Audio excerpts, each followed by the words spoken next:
Well, we're hoping as teachers that the government will announce guidance which is clear, it's based in science, and allows us to get on with our job of teaching without worrying about doing the wrong thing.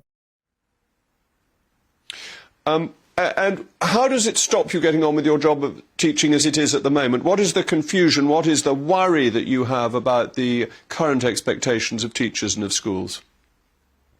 Well, it's what happens when a child announces that they may be transgender or non-binary or have some different gender identity. What do we do as teachers at that point then?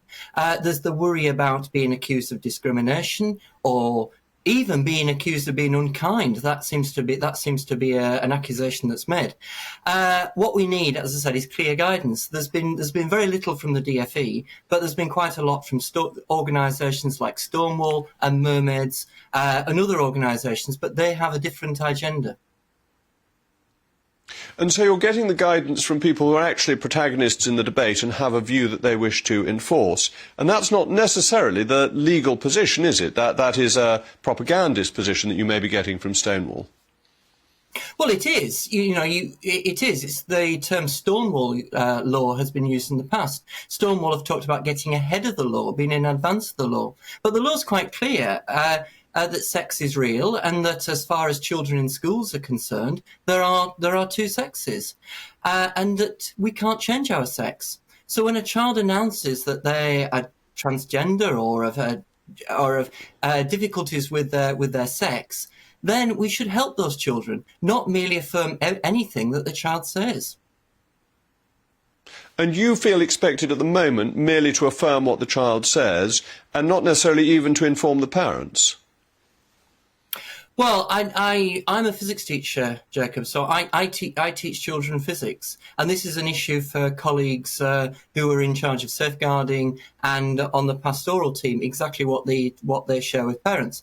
But what we should be doing is adopting the same policies throughout. So if a child discloses anything to us, we should inform parents on the basis of policy, not make special rules for disclosures of being transgender, which seems to have been happening in some schools.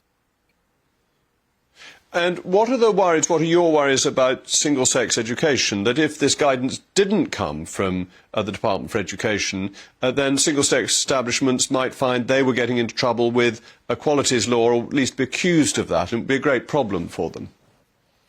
Well, yes, because it's unclear what the law actually says. A single-sex school can accept children of the opposite sex under exceptional circumstances, and the situation that's usually quoted is when a child of one sex is unable to do their A-level combination of choices in their own school, so they'll register in the sister school or the brother school next door, which has been happening for years. But that's on a case-by-case basis when there is, as I said, an exceptional circumstance.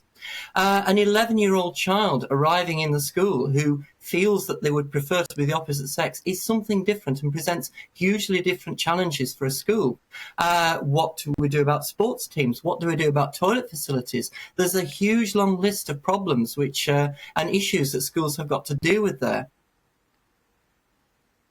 And you also have the issue of how an 11-year-old can be making a decision of that magnitude, and whether that can possibly be something that should fall on schools or shouldn't actually be coming from other support services.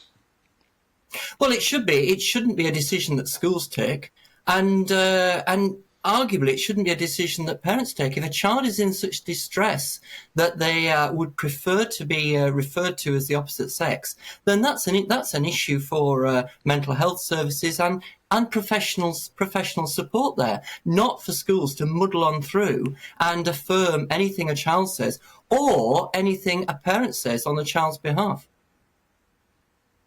And you keep on coming back to this question of affirm, and I think this is absolutely at the heart of it, as to whether schools are expected to affirm or are allowed to question and support at the initial stage that a child questions which sex he or she belongs to. Well, I think that's right. If a child wants to express themselves in the same way as someone of the opposite sex, then we can look into that. But we're on very dodgy territory and dangerous ground, I think, when we say to the child, yes, you really are the opposite sex. Perhaps you were born in the wrong body, but yes, you're really the opposite sex, because they're not. You know, we can't change sex. And telling children those sort of mistruths, so that the children then build their lives on it, I think we're letting those children down.